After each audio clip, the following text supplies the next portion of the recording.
আজিৰ তাৰিখত চাওক আপোনালোকে মানে কোনো দলৰ কোনো স্থিতি নাই আমাৰ এই BTC অঞ্চলত অকল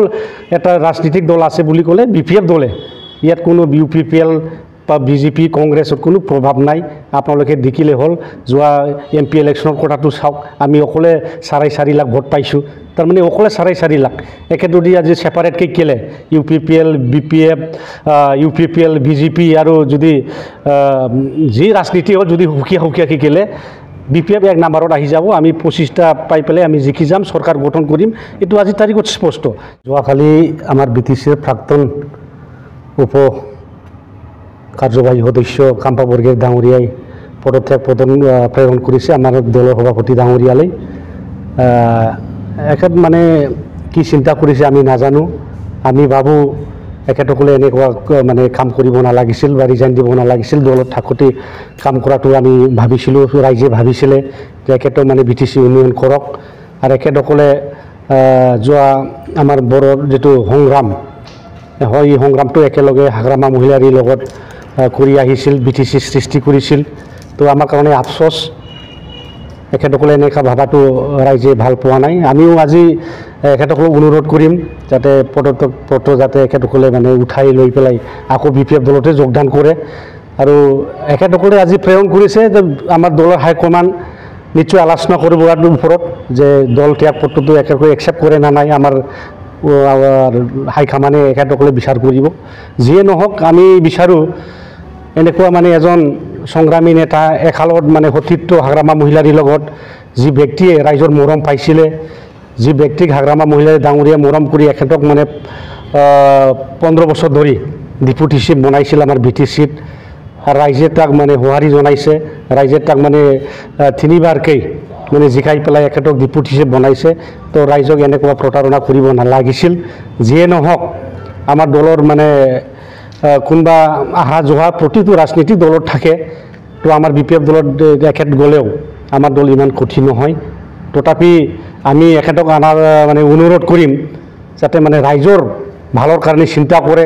ৰাইজৰ কাৰণে কাম কৰে BPF দলতে থাকি পেলাই কাম কৰাটো সবে ৰাইজে বিচাৰে তাক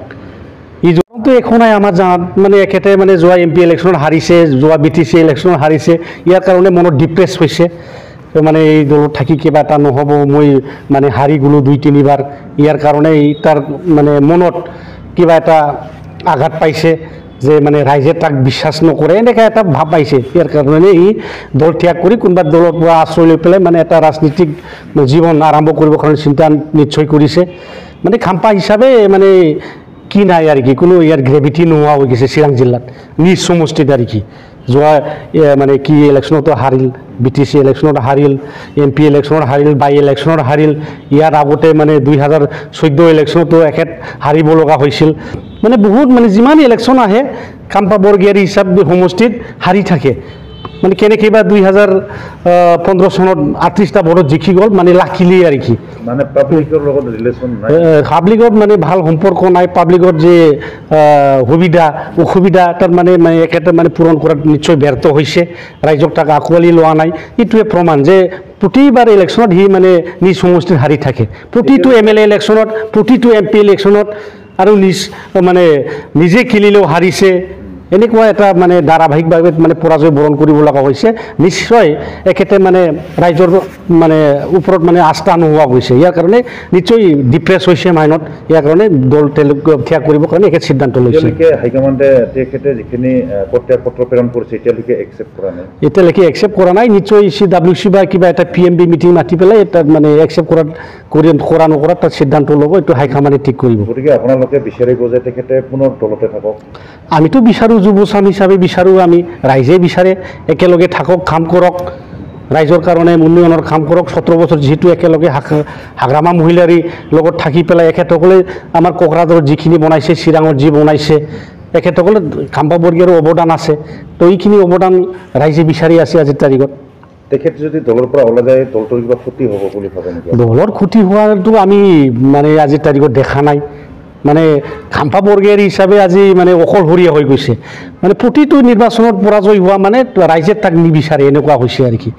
ৰাইজে নিবিচাৰিলেও আমি পাৰ্টি হিচাপে তাক বিচাৰিছিলোঁ পাৰ্টিৰ নেতা হৈ থাকক ইলেকশ্যনত হাৰা জিকা থাকে তো পাৰ্টি লিডাৰ হৈ থাকিব পাৰে তো পাৰ্টিৰ কাম কৰক আজি MLA নহ'ল MP নহ'ল EMO নহ'ল MCLA নহ'ল ইয়াৰ কাৰণে পাৰ্টিৰ দায়িত্ব লৈ পেলাই কাম কৰক তাৰ উপসভাপতি হিচাপে কাম কৰি আছে এই উপসভাপতিৰ যিটো কাম এইটো ভালকৈ কৰি গ'লে ৰাইজৰ পিছত নিশ্চয় আস্থাটো আকৌ ঘূৰি আহিব এইখিনি কাম কৰিলে ভাল আমি মানে যুৱ চামে ভাল লাগিলে হয়